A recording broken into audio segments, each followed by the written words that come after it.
Many thanks for choosing us. The Speaker of Parliament, Alban Bagbin, has observed that tumultuous or unstrained majoritarian rule will always meet resistance. He insists that current position of the 8th Parliament is a hang one. He also describes as erroneous claims by the majority that the independent Formina MP is a member of government. He, however, admits that consensus building is the way to build an effective Parliament. He was speaking at the same event. The two major parties in Parliament have 137 members apiece. Each party has 137 members. And what is interesting about this 137 is that the males are 117 each, and the females are 20 each.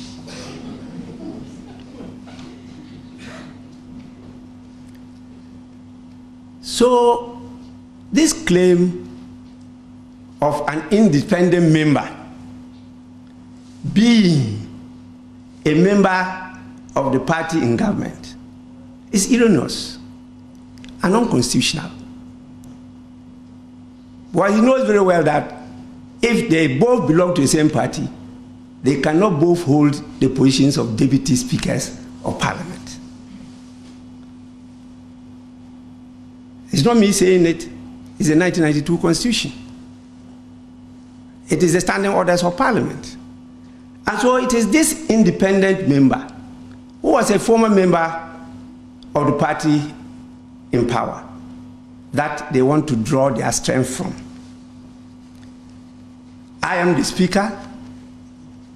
I don't take part in decisions, but it is my duty to enforce the rules and the law.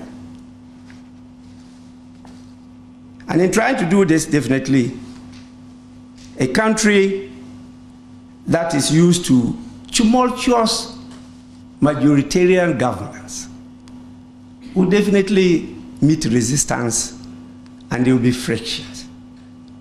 But these are the teething problems of change, of transformation.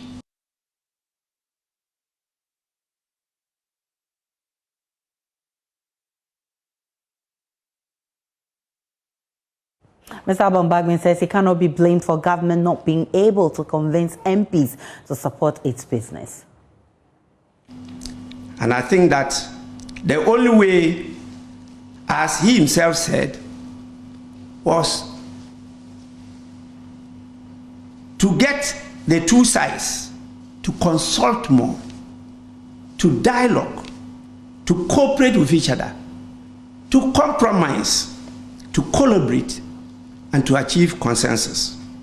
This is an imperative imposed on us, political leaders, by the people of Ghana.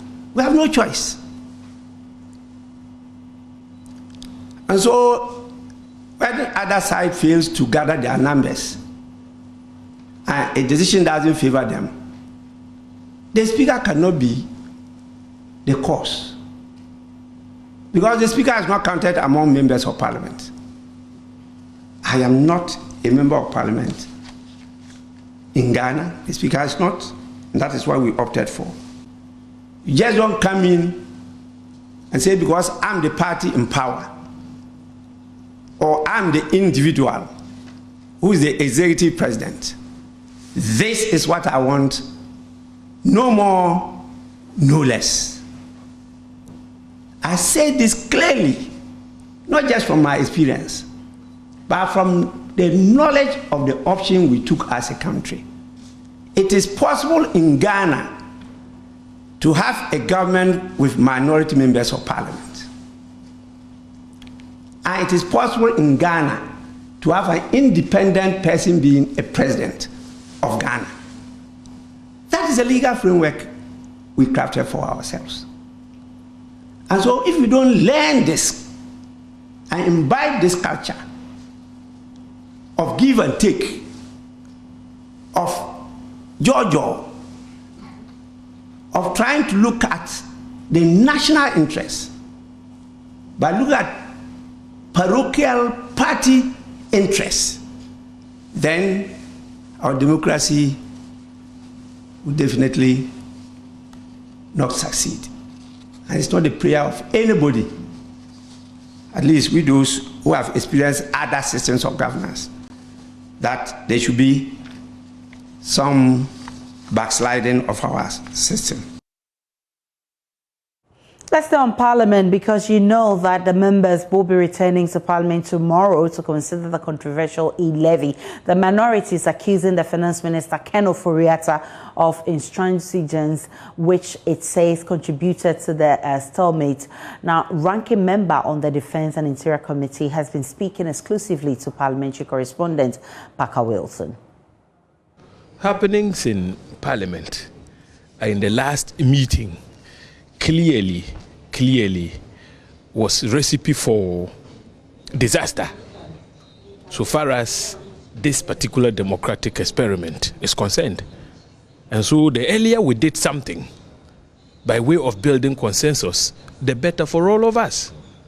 Look, if we continue to present ourselves as people who can build consensus, we would be calling on, if you like, rogue elements to take advantage of the situation and make false claims that this democratic experiment has failed.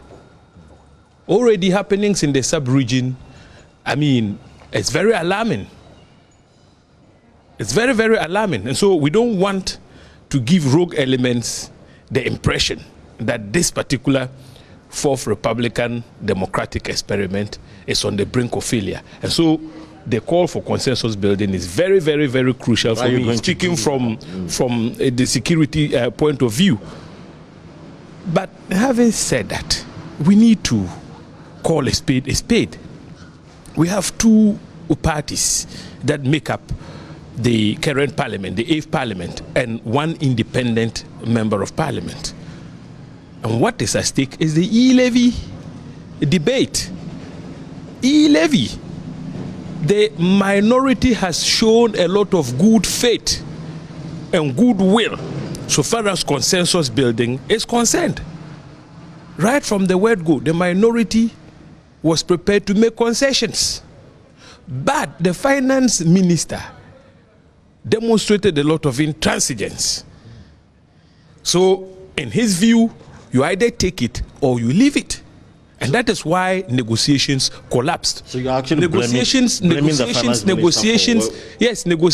collapsed at the behest of the Minister for Finance. So, you see, we have position is that no, the position is that take it or leave it. And but if you come with that kind of posturing, you don't expect the minority to take what you believe is what we must take. No, but my final question to you is that what will it take for the minority to back the approval of this? No, negotiations have collapsed. So point is, first of all, they should reach out and let's sit on the around the negotiating table. And when we do, we can all determine what concessions can be made and what cannot be made, what is acceptable to us and what is unacceptable to us. That is the way to go. But like you heard the minority whip speak on the issue of consensus building when we went on break, there was no attempt whatsoever on the side of government to reach out to the minority. That is what the minority chief whip said in an earlier interview with you. What the minority whip said is true. So, Parker, tell me, who is not interested in consensus building? We're away for how long? 2 months. 2 months. No attempt was made to reach us. So you now know who is not interested in consensus building.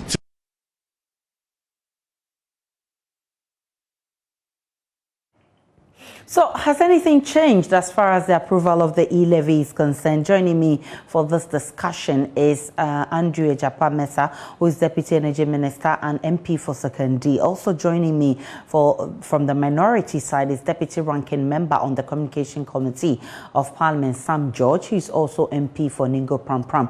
I'm grateful for your time, gentlemen, this afternoon. My pleasure. Now, let's start by understanding where we are with consensus building on the E-levy as the document returns to the House for discussion tomorrow? At least you've heard the National Security Minister calling for consensus building. You've heard the Speaker himself asking the House to build consensus. Where are we now with consensus building? Let me start with you, Mr. Apeatse. Well, I listened to my good friend James Agaga. He suggested that Parliament had been on recess for 2 months. I didn't know that between the 22nd or so of December and today, the 25th of January, 2 months.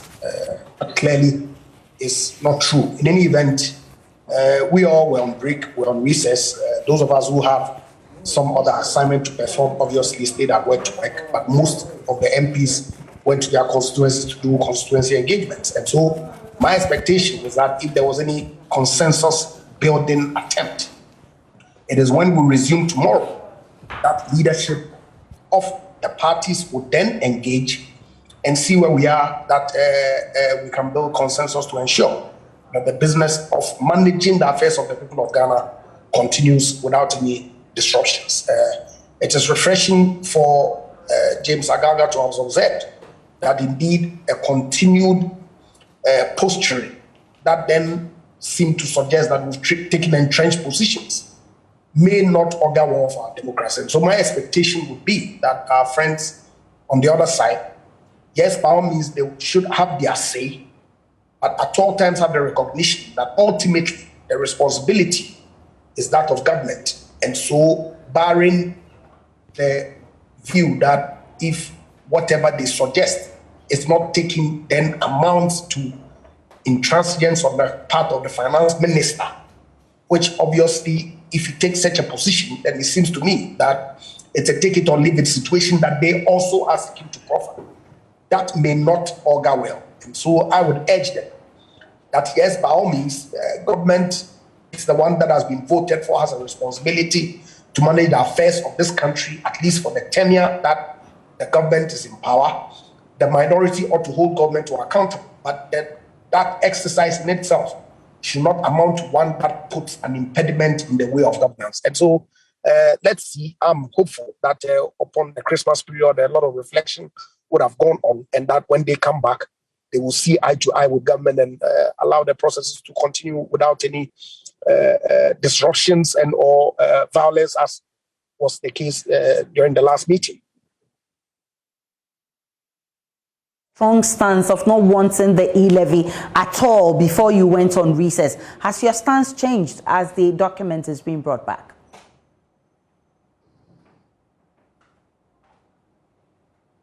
Hello, do we still have Sam George? All right, so Mr. Sam George, I'm just asking if your stance has changed, because you did indicate before you went on recess that you did not want the E-levy. Tomorrow, God willing, you'll be back from recess, and definitely this document is coming back. Has your stance changed? Hello? Mr. Sam George, if you're just joining us, I'm asking if the stance of the minority has changed on the E-levy. Aisha, very good afternoon to you and your listeners, or your viewers. Well, things change when there is conversation, when there is communication, when there is negotiation. I'm sure you can ask my very good friend, Apeatse, if the majority of government has as much as reached out to anybody on the minority side or the party as a whole. Nothing. No such engagement has happened over the period. So I don't know how anything can change if there's been no attempt to reach out to anybody. And I mean, when you read the news and listen to the comments being made, the posturing of the government side is clear. They think they've passed the E-levy already. I had the majority leader, Chairman Sabons, to make those comments. If they've passed it already, if he says it's been technically passed, they should go ahead and implement it, and let's see.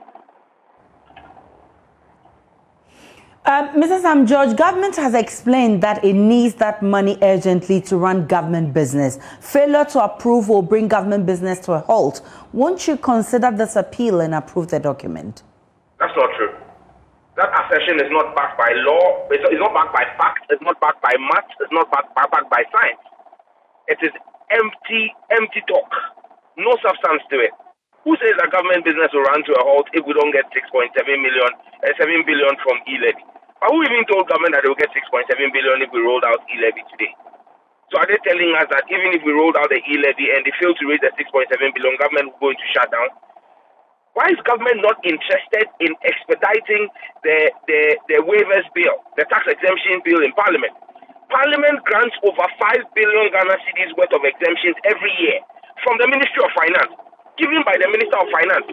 That's revenue to the state that the Minister of Finance is dashing to foreign companies. Why is the Minister of Finance not interested in expediting Parliament to pass that bill into law and save government 5 billion and over? That would help government business run. Why is the Finance Minister and the Akufo-Addo government not interested in the 12 billion Ghana cedis that the Auditor General says was lost to corruption, stealing in government in 2020? 12 billion.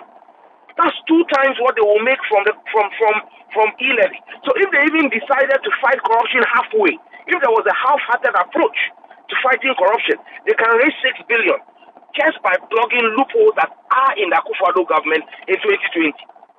Why are they not interested in fighting corruption?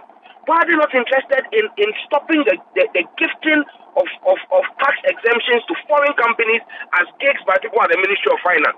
And yet they are more interested in burdening the already overburdened Ghanaian taxpayer. That's what I don't get. And you see, Mesa is a lawyer. The constitution is clear. No law in Ghana or no tax introduction should be discriminatory. Aisha, this E-levy is a discriminatory tax. Because if we pass the E-levy, and myself and Andrew Mesa, thanks to the Ghanaian people who have been giving V8, if I go to the filling station, the same filling station with Ejapa Mesa, and Ejapa Mesa decides to pay, he buys 1,000 Ghana cedis worth of diesel because now the diesel has broken the 7, is heading for breaking the 8, and he fills his V8 at 1,000 Ghana cedis, and he opens his wallet and takes out 2 500 Ghana cedi notes. He will pay 1,000 Ghana cedis and walk away. If I decide to pay for that same 1,000 Ghana cedis using my phone, using digital money, in this day and age of digitization that is being trumpeted by the Vice President, Dr. Mahmoud Bawumia, I would not pay only 1,000 Ghana cedis. I will pay 1,000 Ghana cedis plus 175 Ghana cedis, which is 17.5%. In addition, so I bought the same fuel as Mesa, in the same filling station, at the same price. But because I have chosen to go digital, I am paying 1,175 because of an E-levy tax, and he's paying 1,000 Ghana cedis. How is that not a discriminatory tax? How are they not considering all of these elements that we are raising? Well, Mr. Japa Mesa, you just heard your colleague there describing the E-levy as a discriminatory tax. In any case, he says there hasn't been any consultation since you went on recess, so he cannot approve that there would be any consensus building. Then he makes the point that if only government could fight corruption halfway, then we could have made headway and you wouldn't even need the E-levy to run government business. Look, in the first place, the E-levy is not 17.5%. Okay, it's 1.75%. And so let some not twist the figures to create a certain impression. Yes, I agree that the Auditor General's report year on year identifies public sector misappropriation and misapplication of funds. That consistently, those reports are submitted to the Public Accounts Committee, of which Sam George himself is a member. We all expect that we should improve our legal regime such that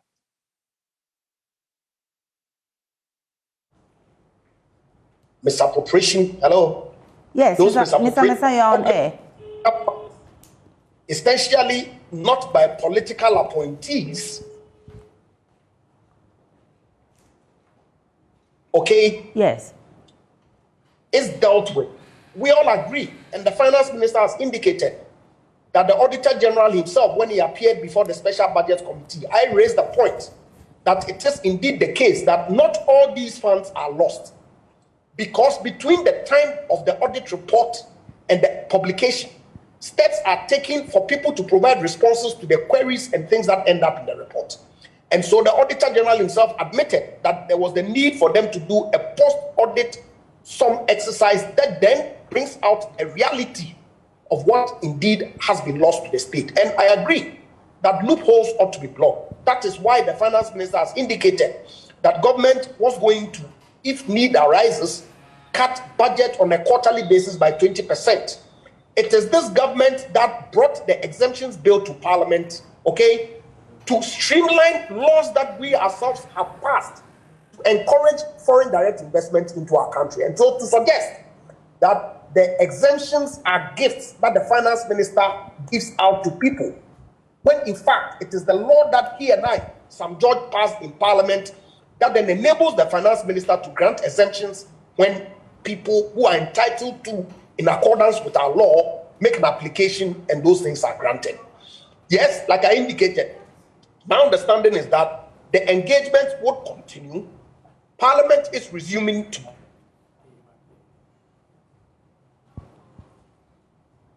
Hello, Mr. Mensah. would leave what it is that they put in their constituencies to engage with government, okay? And so that exercise will continue. And look, it's important for us all to recognize that government has a responsibility to manage the resources of this country in a certain manner. The Finance Minister has indicated that because of some expenditure that was unplanned that we incurred in the past year into 2 years, mainly as a result of COVID, okay? And of course, the financial sector cleanup bill and the energy sector expenses that government has had to make, those expenditure items have increased our debt burden. We can't continue on that path. And so it's important for us to do some consolidation, fiscal consolidation, and also try and raise additional revenue internally to fund our development expenditure. That revenue ought to be made by the good people of this country through this contribution, which in my view, for every 1,000 Ghana cedi over and above the 100, it's 17.5 cedis, not 175, because the tax rate is indeed 1.75. It is something that Ghanaians ought to collectively burden share so that we do not go to the IMF or any other financial institution to go and borrow, for which we would have to pay and pay interest that then would also jeopardize our position more. And so I think that if we are to be dispassionate and not be overly political in our outlook, the minority would see eye to eye with government and support the route that this government is seeking to go by supporting the E-levy so that we pass it and move the agenda of building our country. Mr. Mensah, let me ask you this. Will the economy collapse without the E-levy? No, the economy is not going to collapse without the E-levy. What it means is that we have to significantly cut the expenditure that we use in building schools, building hospitals, providing water and other things for the people of this country. Bear in mind that as we speak, a little over 130% of our tax revenue, okay, which in itself means that there is a gap, is used to pay only 3 items: interest, wages and salaries, statutory payments. And so the only means that government can fund all the other critical investment and infrastructure needs of our people is to rely on non-tax revenue and also debt. The debt is what is creating a problem for us. And so necessarily, we ought to put brakes on that route and try and increase our revenue take. In any event, it is not only the E-levy that is the only measure that government is seeking to implement. There are several revenue measures that are outlined in the budget that is all intended to enhance our fiscal consolidation and create the necessary fiscal space to enable us fund our development that the good people of this country deservedly need. Well, Mr. Sam George. Can I come in here? Yes, Mr. Sam George, I'm asking, what will it take for the minority to support this E-levy? Well, Aisha, as it stands now, the NDC as a political party and its wing in Parliament, which is the minority, is opposed to the introduction of the E-levy because we think that it is not the most prudent action to take given the situation we find ourselves. And let me concede on a point that Mr. Ejapa Mensah said, that corruption and graft in the public sector has been there, it didn't just start now. Yes, I agree. But when you take the same Auditor General's report of 2016, the last year the NDC was in government, the total amount of graft, as captured in the Auditor General's report, was 700 million. 700 million. Now, in 2020, 4 years on, under President Akufo-Addo, we are talking 12 billion. That is more than a 15 times increase in 4 years. That must be a cause for alarm, and that must be the focus of a government. We are saying that, look, you cannot ask us to support something which in itself is against the Constitution. It's unconstitutional. NASA did not respond to the issue of constitutionality of a discriminatory tax. Sorry? There were several points I disagreed with you that for want of time I couldn't respond. If it gives me an opportunity again, particularly on the issue that you made respect to what the majority leader said. Okay? No, you can come in, but the point I'm making here is on the discriminatory nature of the E-levy. I gave the example of the filling station. It's the same thing. Mr. Mensah, let Sam George make his point, then you can come in to respond. It will be the same thing, Aisha. If I came to Joy TV and wanted to place an advertisement, and the advert was to cost me 10,000 Ghana at 1.75, the additional cost, if I was going to pay for that advert, that TV slot, if I was going to pay multimedia and I was doing it digitally, I would pay 10,000 plus 1.75, which is what 1,750. So I'll end up paying 11,750. But if Mesa came there and wrote you a check,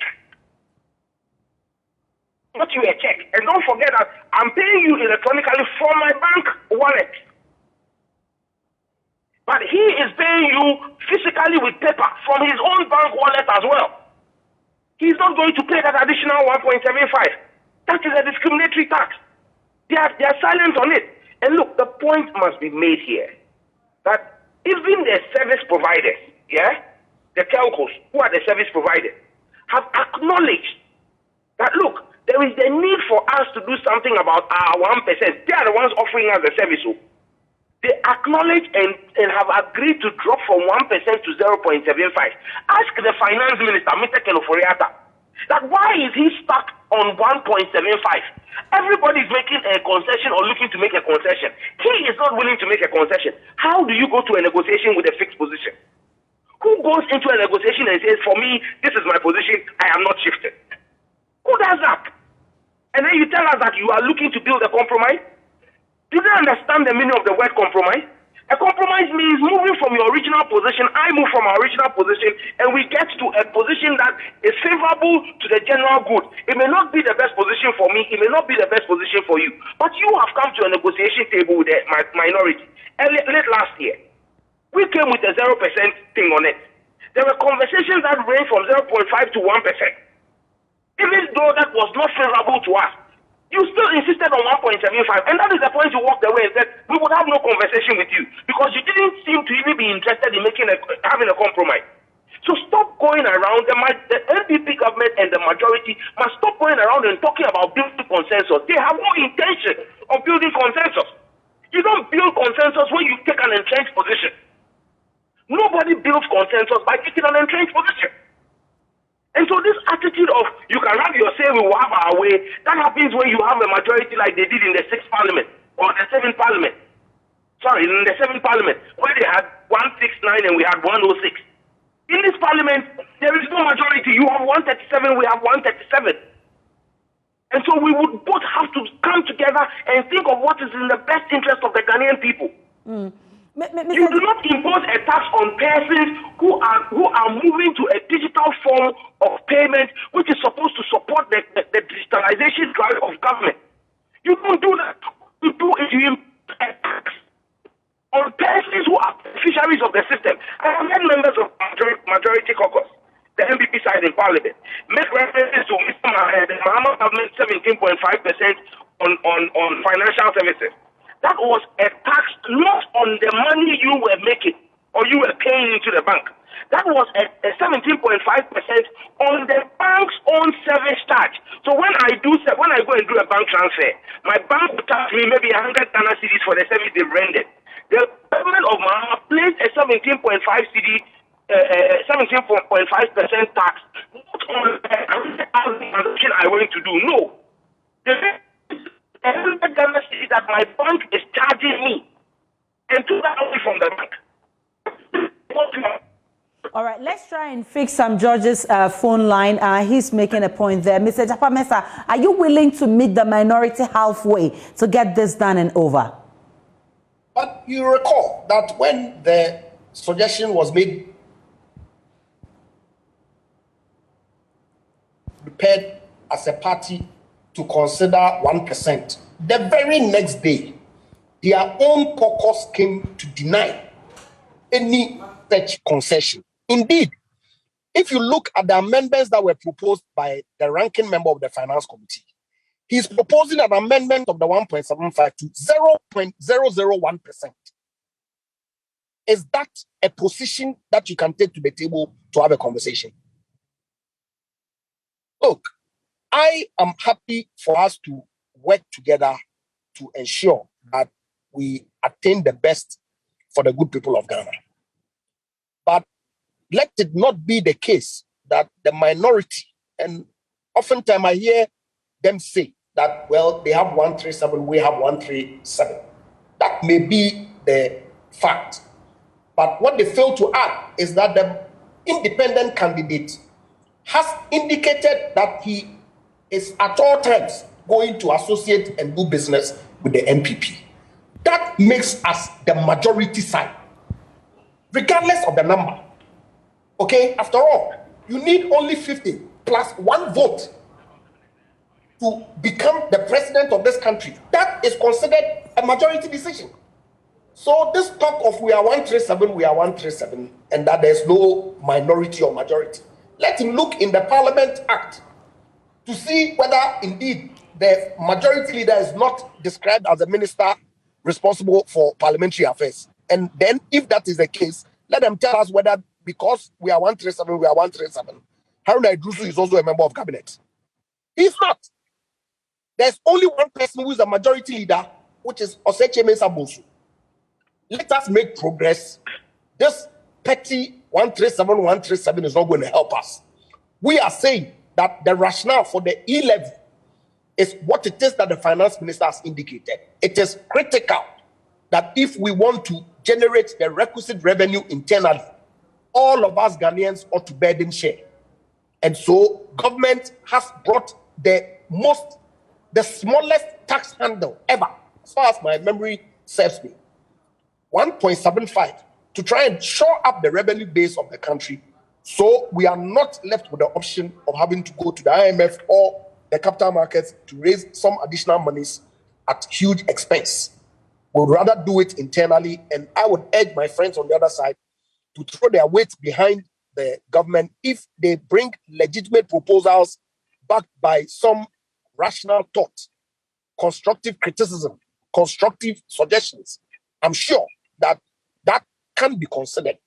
And so let them commit to work with us in the spirit of consensus building so that we can see what it is that we can achieve. But from all the projections that the finance minister has made, for which he has articulated before Parliament, a minimum of 1.75% would be what it is that, in his view, when it's applied, will be able to generate the requisite funding that we need to enable us to deliver on our mandate to the people of Ghana.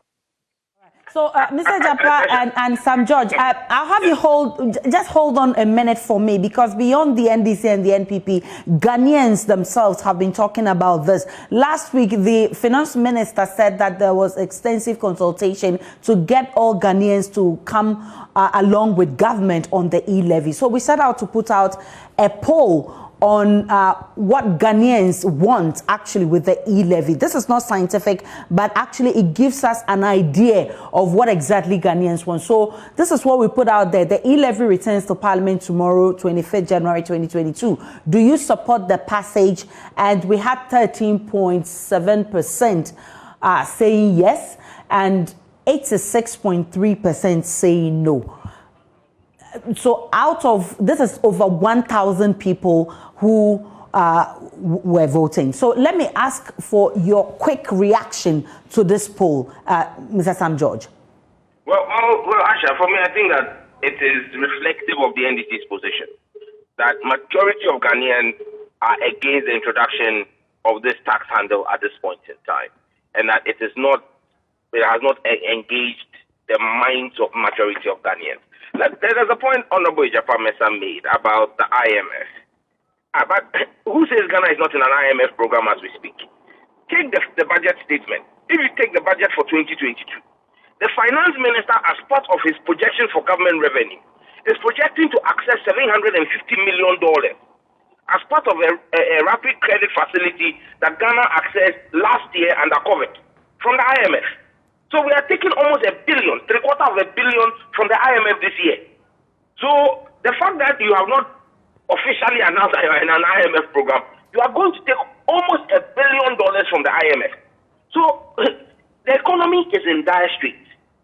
And it is in dire straits not because Ghanaians are not paying enough taxes. Yes, there's the need for us to expand the tax net. Don't get me wrong. But the reality is the fact that we are mismanaging even what we are collecting. Even what is being collected is being grossly mismanaged. 12 billion. 12 billion of it was misappropriated. And so you see, the point I was making here is, before I got cut off the last time, the absurdity of the levy is the fact that if Multimedia paid me for a service I rendered and paid me 10,000 Ghana cedis and decided to pay me via bank transfer to a mobile wallet, you will pay 1.75 on that 10,000 Ghana cedis, aside the regular transfer charges that you will be paying. And even for the telcos that offer the service, I keep making this point, they offer the service. There is a cap of 10 Ghana cedis on the cost of the transaction. So even if you are doing 10,000, you don't pay more than 10 Ghana cedis. There is a total cap. So even their 1% is capped at a maximum of 10 Ghana cedis. This 1.75 from government is not capped. It is ad infinitum. It just goes on. It is just reflective of whatever the quantum of money is. Now, when you pay me 10,000 Ghana cedis and you have paid the 1.75, which will be 1,750 Ghana cedis, as charges for paying me the 10,000 Ghana cedis, what then happens is when I choose to move that 10,000 Ghana cedis from my mobile wallet to another bank account, I choose to move 5,000. I will pay again another 1.75 on the same 5,000, which is a part of the 10,000. That's why when this E-levy thing was mentioned, I called it a taxation Ponzi scheme. It is a Ponzi scheme. You cannot keep taxing the same amount of money. When you pay income tax on your salary, and you choose to use, so you get paid 2,000 Ghana cedis, and income tax is deducted.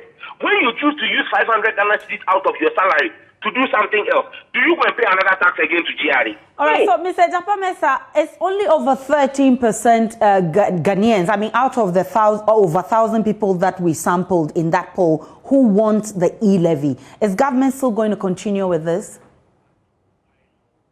Well, I think that it's important that with the air having been polluted, you get some responses like this. It's important for government to continue the engagement, to continue the education, to continue the explanation, the rationale, and I believe strongly that when the good people of Ghana appreciate the issues and where we are, they will buy into it. So that's the work that we as a government have to do, and we'll keep at it to ensure that we educate the people, inform them of the need for us to apply this revenue measure so that we can provide the services that the good people of Ghana are calling on their governments to provide for them as well. For your time, gentlemen. Sam George is the Deputy Ranking Member on the Communications Committee of Parliament, and MP for Ningo Pram.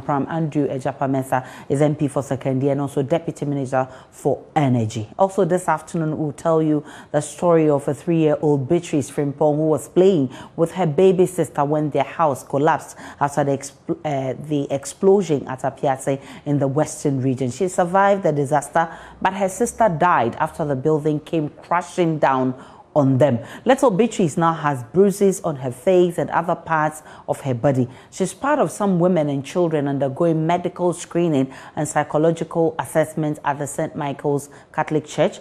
which is serving as a shelter for the displaced persons. We are live on the grounds with Maxwell Agbagba, who has the very latest from that place. Maxwell, tell us more about how the victims are picking up their bits and pieces together. They are putting finishing touches to the works here. So what you can see behind me are extra tents that are going to serve as accommodation for the displaced persons, the over 300 people who were displaced by Thursday's explosion. You're told the building over there would also serve as accommodation. The tent would also serve as accommodation. And as I speak to you, there's a lot of works ongoing here to make sure that they finish very early so they can get the displaced persons to move in. You saw some members of the clergy. They came around to come and see what is happening here. We have the Environmental Protection Agency also here. Shortly, I'll be speaking to the director for TAQA. He'll be speaking to us on the assessments that they will be doing. But what has been happening here, very soon, a meeting is about to start. In that meeting, we have the municipal chief executive in that meeting. We have the police in that meeting. We have the Environmental Protection Agency also in that meeting. And a lot, surely, is definitely going to happen. Let's get closer and speak to the municipal chief executive, Isaac Dasmani. Let's find out from him the stage or where we've gotten to now at this point. Is this place ready for the resettlement? Let's speak to him right now. Doc, you're welcome to JoyNews. Thank you. Great. Doc, we've seen great work here so far, almost complete. About how many percent more to be done? Oh, if you look at the work that they've done about 80%. Okay. And I'm sure by tomorrow we'll get the rest done. And then we'll make sure latest by Wednesday, maybe we'll move them here. Yeah. So this will be the new place. Are you able to tell us what is available here for the display? You can see that we have put up all the tents. We have a big structure there that can contain some of the victims. We have provided washroom down here. That's the most important thing, the place of convenience. And then we are also going to rent some shed down there where they can do cooking. And then there are some extra more shed because you can see this one, there are 15 of them. And we have just erected 5. So, this one will even be enough for them, and then we'll continue expanding once they come in here. So most of the time, it's better they move in here, you identify some of the minor problems and challenges, and then we deal with it. What would you say would be the advantage of them staying here? I've been speaking to some persons. They told me that, yes, more a bit, very private. Yes, very you don't have anyone breaching their privacy. Yes. If you look at here as compared to where they are, where people go in there to see what they are doing and all of that. So I think once they get in here, then we have people of Apeatse to deal with. Because now they are in Bogosu town, and sometimes they have intruders, people going there to invade on their privacy and all of that. So once they come here, they have that kind of privacy. Then all the agencies that are around here, especially the psychiatrists and then the psychologists and all those things, they will be able to have time for them. Yes, because you see that we have open clinic here that will also take care of them. Yes, we have some room there and there's another room there that we even want to fix TV there for them so that at least, if they want to enjoy some news in the evening and all of that. And then there's a big shed too here that we are going to use as a warehouse to store all their items that the people have donated. And we have received a lot of donations and from the president, the vice president, and then we have also the first lady's office.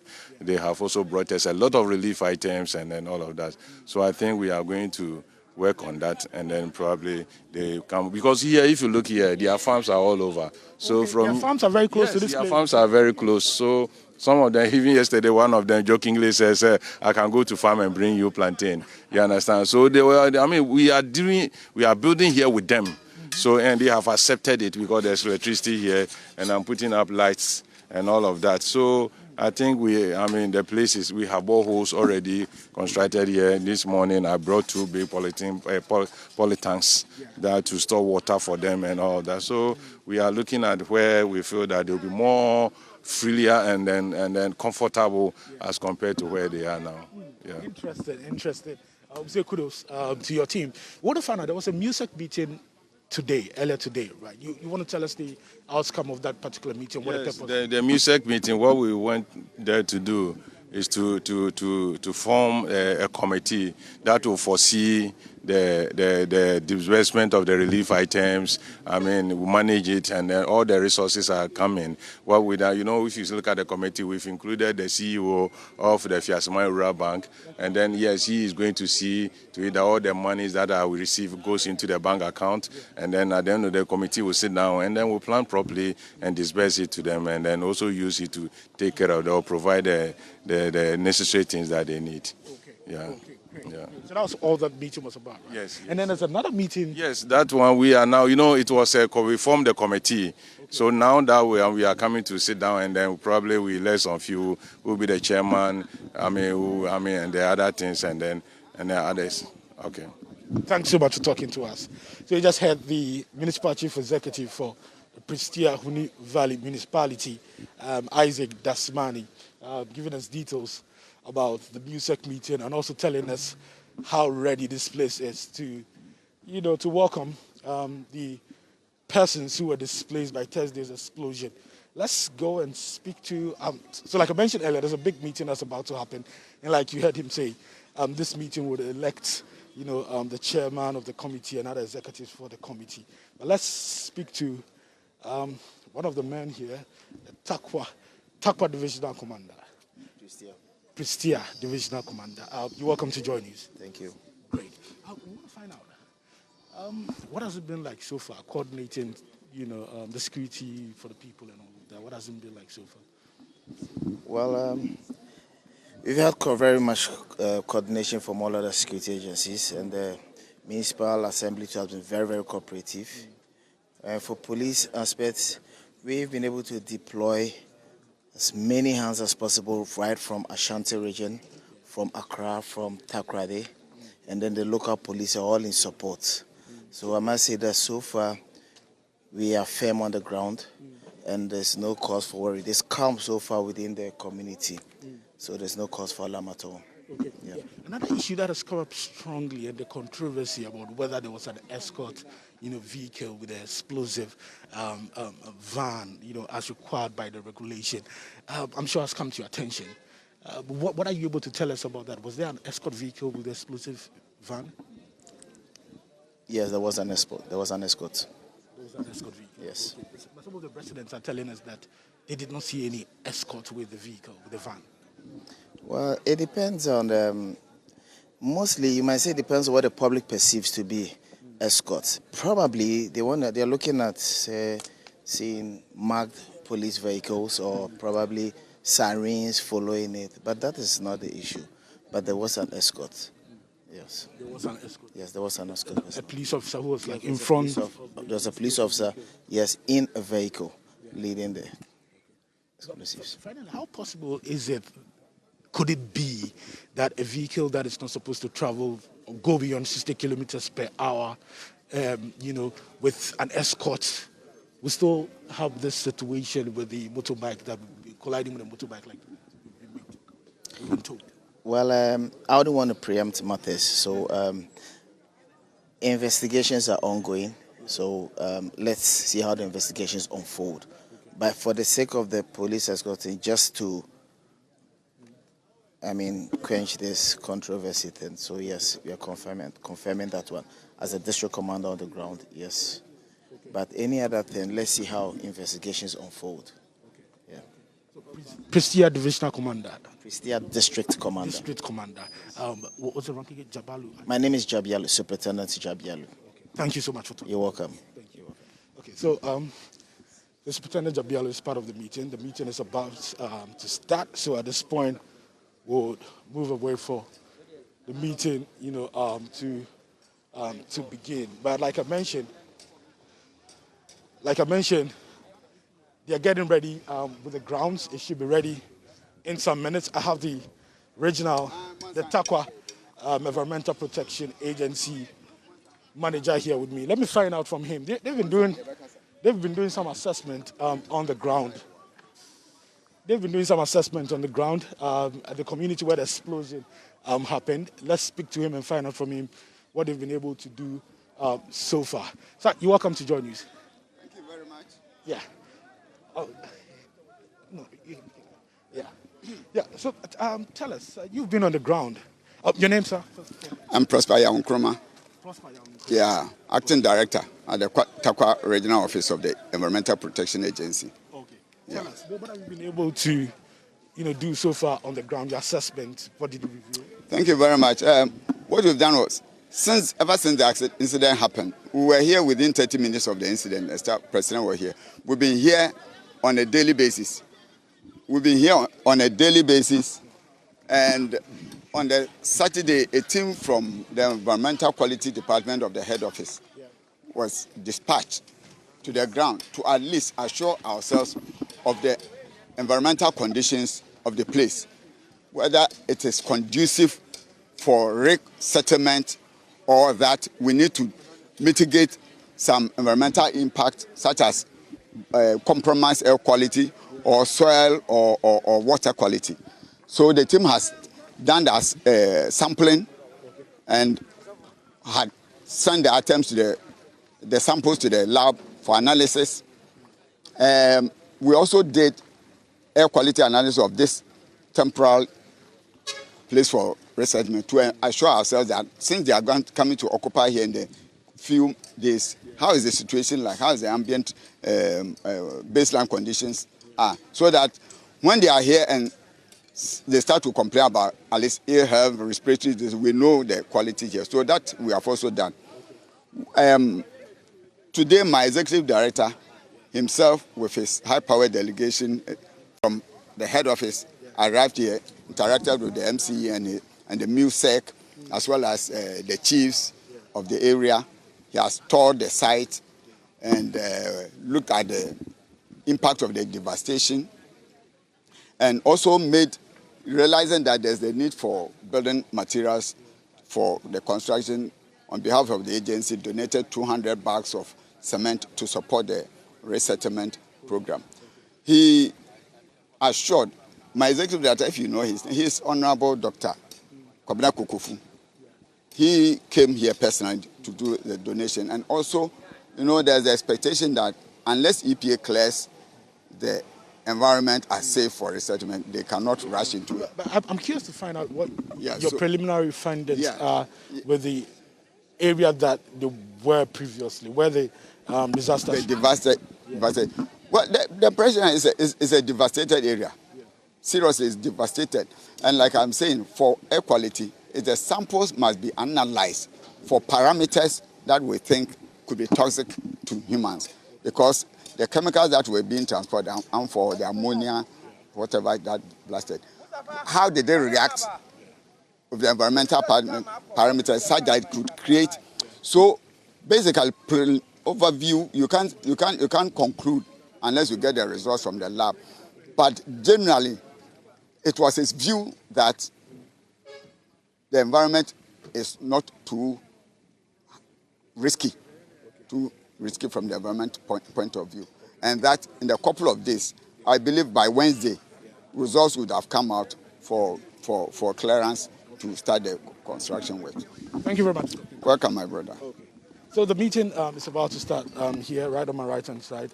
They'll be starting the meeting, and we'll definitely bring you details of this particular meeting when it ends. Maxwell Ababa, JoyNews. The line drops. You have Maxwell Agbagba, who is our man on the ground, bringing us update from Apeatse, where the explosion happened a few days ago. Still to come on the pulse, though, is juju or black magic the source of the Black Stars' declining fortunes? Black magic, it can happen, but for now, the coach must be the problem.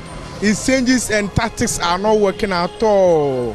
So that one there is in football long time. That magic there. They football long time. People they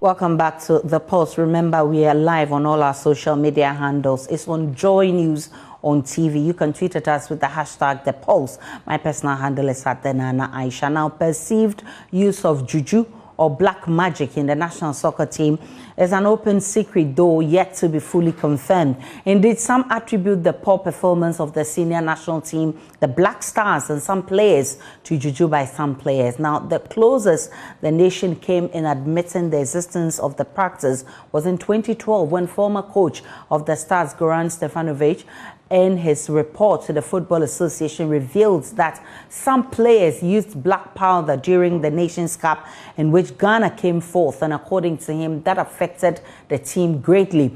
The country failed to qualify from the group stage in the ongoing tournament, AFCON 2021. Some have blamed it on juju, whilst others feel otherwise. Here are responses from the streets of Accra.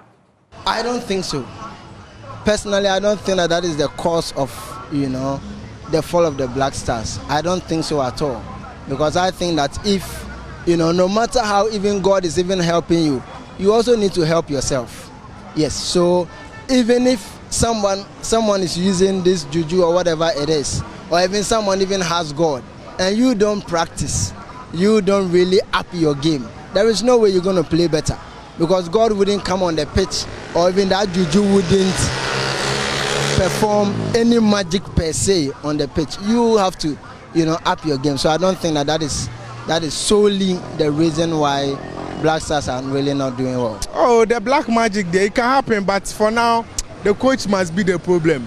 His changes and tactics are not working at all. So that one there is in football long time. That magic there. They football long time. People they do. Even as Samoa Jan, they talk say he killed this guy Castro for a football career. That one they long time. But for now, we need a better coach, a better technical team, better players, defenders, midfielders, than strikers. It's not all about the black magic, That one they feel happen, but the coaching there is not helping Ghana at all. I don't believe it is the juju or spiritual aspect. What I believe is the foundation. I believe in the foundation of the Black Stars. Because when you see the previous under 17, under 20 development through that process, it's not being encouraging at all.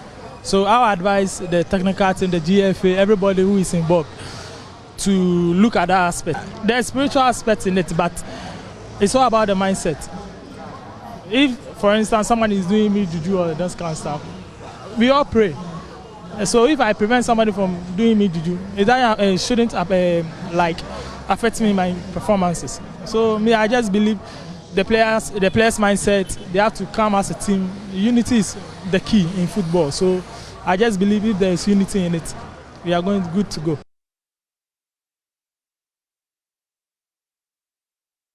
Former President of the Ghana Football Association, Dr. Nyao Tamaklo, says he will not blame the poor performance on juju, but rather warning that until the national team do away with age cheating, the situation will only get worse.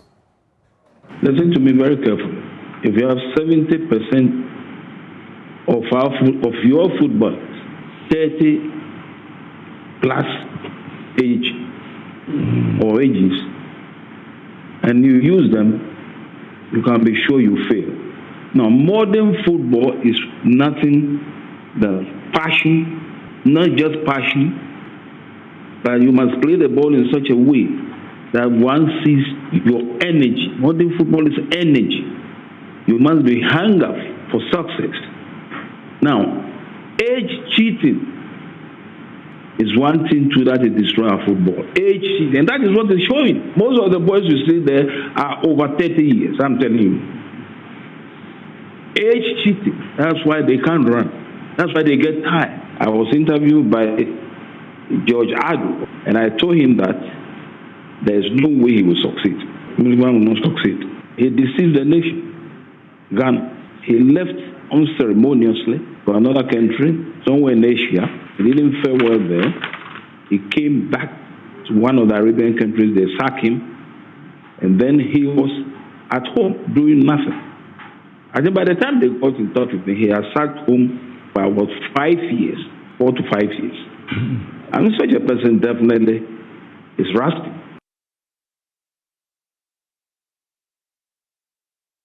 Let's now broaden the scope of the conversation and bring in Apeatse, who is head coach of the national under-15 team. Also joining this discussion is Sadiq Adams. He's a former Black Stars player. I'm grateful for your time this afternoon. Let's start by understanding the issues properly. How common is this use of juju or black magic by players in the Black Stars camp? Sadiq, what's your experience? Share with us. Sadiq, kindly unmute for me. That unfortunately, I'm not a former Black Stars player, so I'm a bit lost. I'm a sports journalist. Okay, sports journalist. Thanks for the correction. Yeah, so. All right. I think, Go ahead, Sadiq. The experience has been there. It's been widely reported, started so many years. But the reference of it as a black magic is one that really upsets people, because people have their religious beliefs. I do not think that alone can particularly lead to the team's poor performance in tournaments. Even though it creates some sort of mistrust among players. People do not want to share rooms with some particular players, and these are things that we've heard. A coach of the national team has, for once, like you read, stated this in an official technical report of a tournament, that players are trying to destroy themselves with this magic or spirituality. But the issue has been there for a long time. I think that we need to deal with it. Some players even attribute their injuries to colleagues in camp and reason why they don't want to come to play for the national team. But the mentality behind, even in the Western world, they have their practices, they have their superstitious beliefs. That is not black or white magic. What we need to do is the thinking and mentality and the enmity it creates amongst our players. There's so much mistrust because of this juju syndrome in camp, but I don't think it's the cause of our woes. And let me say, the AFCON 2021, which Ghana just exited, there's been complaints from the Black Star camp that there were colleagues who were chanting at night and what have you before the game the next day. I mean, how does all of this come across to you? Well, I've heard reports. I've spoken to a lot of these players since I started covering the African Cup of Nations from, say, 2008. At the end of every tournament, this discussion comes up. But I'm a Muslim. If at night I'm praying in my room and reciting, and you think it's chanting, somebody may be a Christian, they may have their particular way of praying. That's not chanting. I don't know what the other players mean by chanting, but I agree. There is a deep-seated notion among the players, amongst even the technical team, that there are players in the team who are too spiritually powerful and can cause injuries to others. This is even within our, normal life and sphere of life. People think that others chant, others are able to conjure some sort of magic. But using science and data, these are not things that I would want to believe. But I have personally received reports and complaints from players within the national team that this thing goes on. This is what goes on. People are able to bring their spiritual fathers to come to pray. And I said, well, I have my own religious inclination, and somebody may have theirs. It doesn't mean that they are negatively trying to affect my career or trying to destroy me. But it exists. And players now in the national team, I can confirm that some of the players have mistrust among themselves because of thinking and the mentality that others are working against them. Let's bring in Apeatse, who is actually a former player. How much information do you have on this? In fact, what is your own experience? From me? Yes. Yeah, good evening. Information about the camp or about the juju stuff that is going on? Exactly. This allegation of people using you know, juju. when you go to a tournament and it doesn't work out, these are rumors that, you know, people like to bring out for us to, you know, justify the team not doing well in the tournament. You know, I believe we went for a tournament which we didn't prepare very well, and like some of the players, majority of the players said, weren't good enough. We feel All we need to do is we go back to the drawing board, and then we fix our problem. Because if we have to be going back and be talking about all these incidents, we'll be stuck at one place, and by the time we realize we're playing against Nigeria when we're not ready. Now, during your time, were there similar complaints? Nah, we were too mature to be thinking like that. We were too mature. When you have the likes of, we have other problems to be thinking of, we're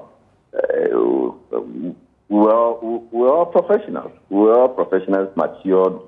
We have the legs of the Tonys, the Peles, and the CKs, and Tony Baffos, the Apeatse, and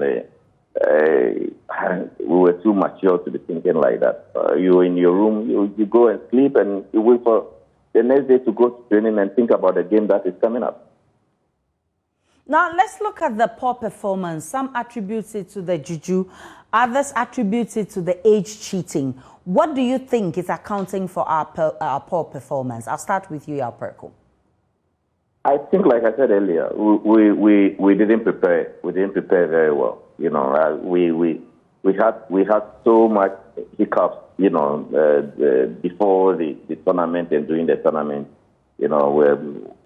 I think before, when the players were invited, we had too many parties. Some players came 5 days before the tournament.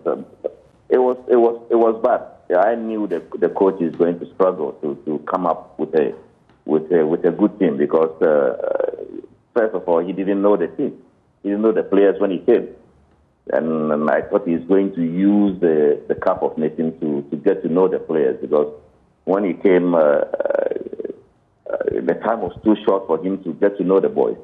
And before the tournament, I thought probably he might have 2 weeks or something like that to prepare. But some of the boys started coming late due to the COVID and so many excuses. So you have no choice than to do your best. And I think their best wasn't enough. We didn't really prepare very well. And like Jordan came out to say, they said they weren't good enough. But they weren't good enough. Anyway, I agree 100% with him. Would you blame the coach for what happened? Hey, this job, if it doesn't go well, is the coach that will be blamed. As a coach, if it doesn't go well, if you win, you are the man. If you lose, fingers will be pointing at you. So this is part of the coaching job. Sadiq Adams, for you, what could be accounting for our poor performance? I mean, the performance keeps dwindling over the years. Well, I think we have problems, too many problems to be thinking about the coach alone. I've mentioned on several other platforms that the coach is only perhaps 1% of the problems that Ghana football is in at the moment. There are so many things going wrong, especially with our juvenile system.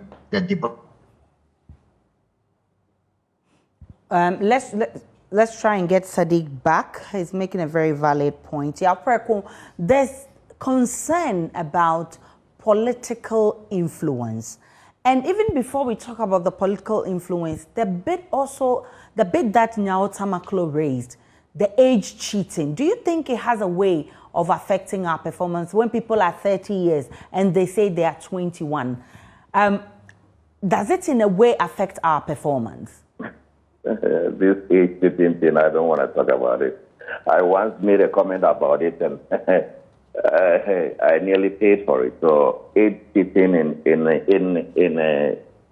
whatever they call it. Let me pass, please. Right. Then let's look at the political interference. Political interference. Explain. So the concern is that the coach doesn't have a free hand whenever he's choosing his players. All the time, there are people at the back wanting him to take my boy, take my boys, take this. At the end of the day, he will put together a lineup which doesn't necessarily, fit, which is not fit for the game, but because he's doing the bit of other people. But this coach, when okay, he's not done any interview yet. But I read somewhere the FA president said they've not interfered in the coach's selection, and I believe if the coach thinks some people are interfering in his selection, he should come out and let us know, because he's the coach, and like I said earlier, if we win, hallelujah, he's the man, he's our man. If we lose, fingers will be pointing at him, and so far we've not heard anything from him. We yet to read his report, and there were so many factors. There's so many factors, and I think we need to take a good look at ourselves before we start pointing fingers, because it's a collective team. It's a collective team, and if it didn't go well, we shouldn't be pointing just at one place and thinking, okay, this is where we think we need to tackle, or no, we should look at so many places, because for me personally, I think that so many factors contributed to why we didn't perform very well in the tournament. And what are the factors? What are the factors that you talk about? I believe the coach didn't really, I think his timing, the time he came was a bit short. And like I said earlier, he wanted that 3 weeks, that 2 weeks. Normally we always have 2 weeks to prepare the team before a major tournament. You always have 2 weeks, and you get to know the players. But he didn't get that time. And you coach, you're not a magician. You're not a magician. You think you can just pick a team and bang, you just go and succeed. He needs time. And unfortunate for him, he didn't get that time to get to know the boys very well. He played 1 or 2 and qualified with the boys, but this is a major tournament, and I believe time wasn't on his side. Time failed him, and it went against him. So without time, it will be difficult for you to implement what you think you want your boys to do. Definitely, their performance the last time was very, very abysmal, and everyone is unhappy with the Black Stars team. Going forward, what do you expect from the team? Yeah. One, the boys themselves, they've accepted that their performance wasn't good enough, and I'm happy about that. They all came out saying their performance, they know they can do better. That shows. In the next, they qualify against Nigeria. Whoever is selected will do better than he did in the tournament. And with that, I believe we have to, like I said, we have to go back to the drawing board and do basics, and thinking. We are better far ahead. No, nowadays we are struggling. We are Ghana, but we are struggling. We need to do basics. We need to start all over again. And I believe to win the hearts of Ghanaians, the Nigerian game is to be the game for us to start afresh with. And it's possible to eliminate Nigeria from the World Cup. Now, earlier you made a critical point about the fact that the players must stop thinking backwards and actually thinking that somebody is doing juju or black magic, and that they must be forward thinking. That could help the team. How do we get these players to actually think the way you want?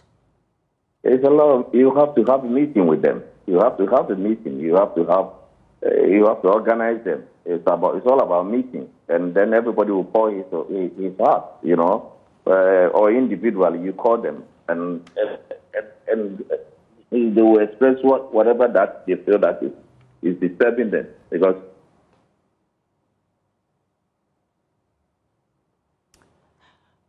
all right, so we lost your you not come out and say it, and then when the result doesn't go your way, you come out and talk about certain things. It will not help.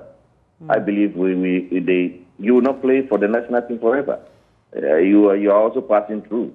Others will come and others will go. So when this is your time, you make the best out of it. And how do you make the best out of it? When there's something that you feel like you want to pour your heart out, just go to the officials, go to the management, let them know this is my feeling, than going to the press. You get me? Let us fix it, because you have the management that taking care of all this problem, because it's different playing for a local your club side and different playing for the national team. The national team is a big deal. Playing for the national is a big deal. People think you can just go in there and then when you are performing for your club side, you just go to the national team and it will be the same.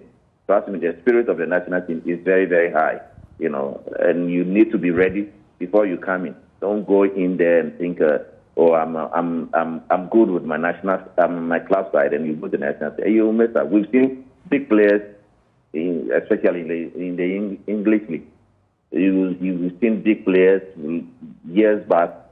When they are invited in the national, they go there and they don't perform very well.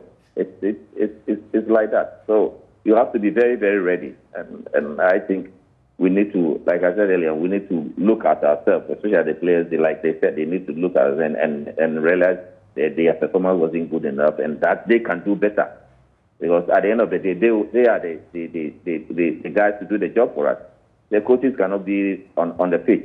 It's up to them. When they said they can do it, and they said they can do it, I believe they can do it. It's up to them.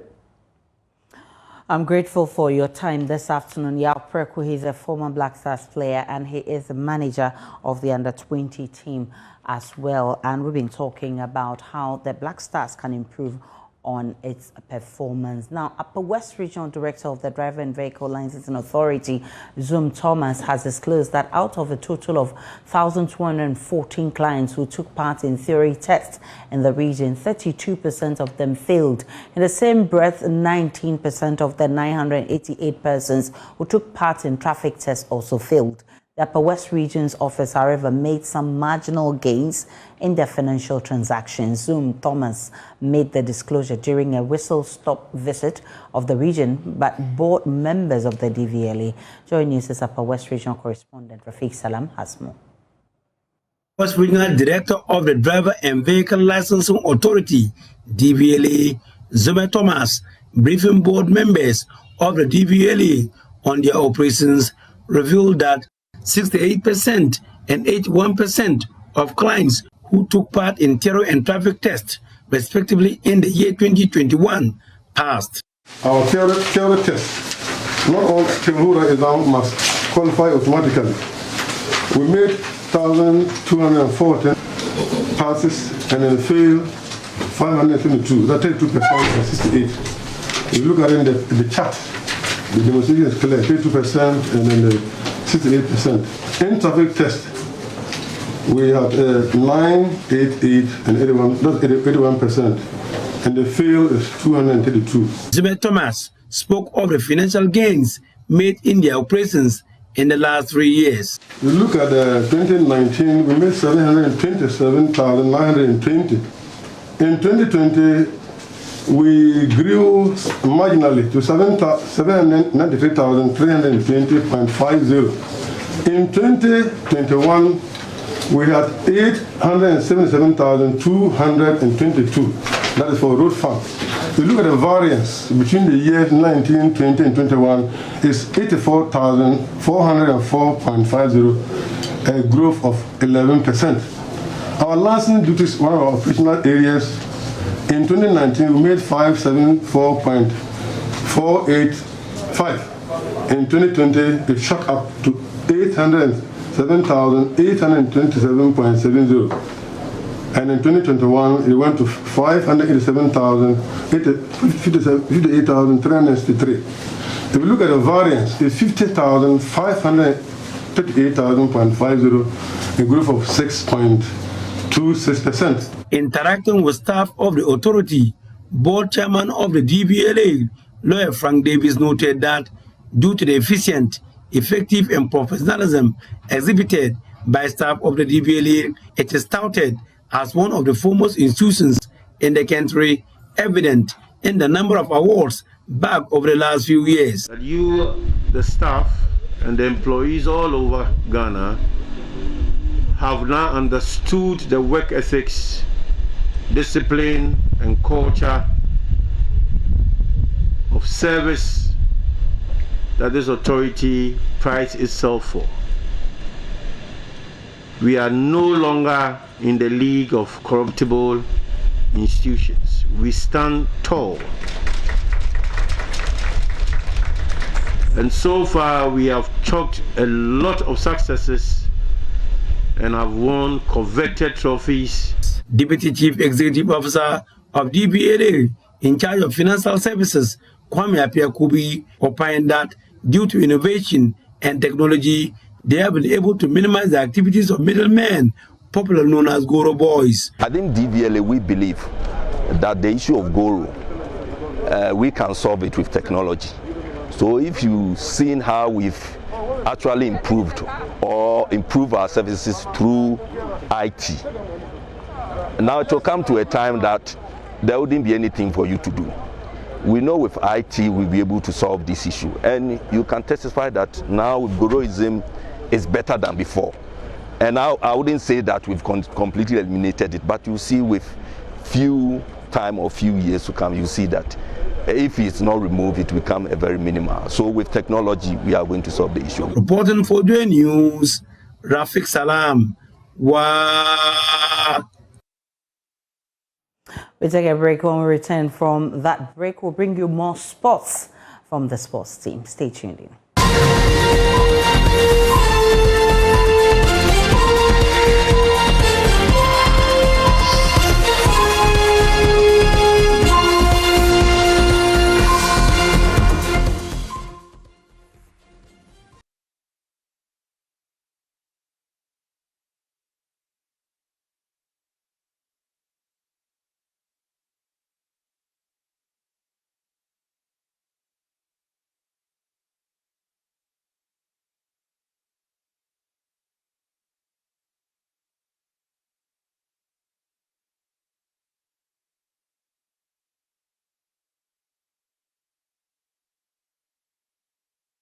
And that's where we part company this afternoon on The Pulse. For more news, log on to myjoyonline.com.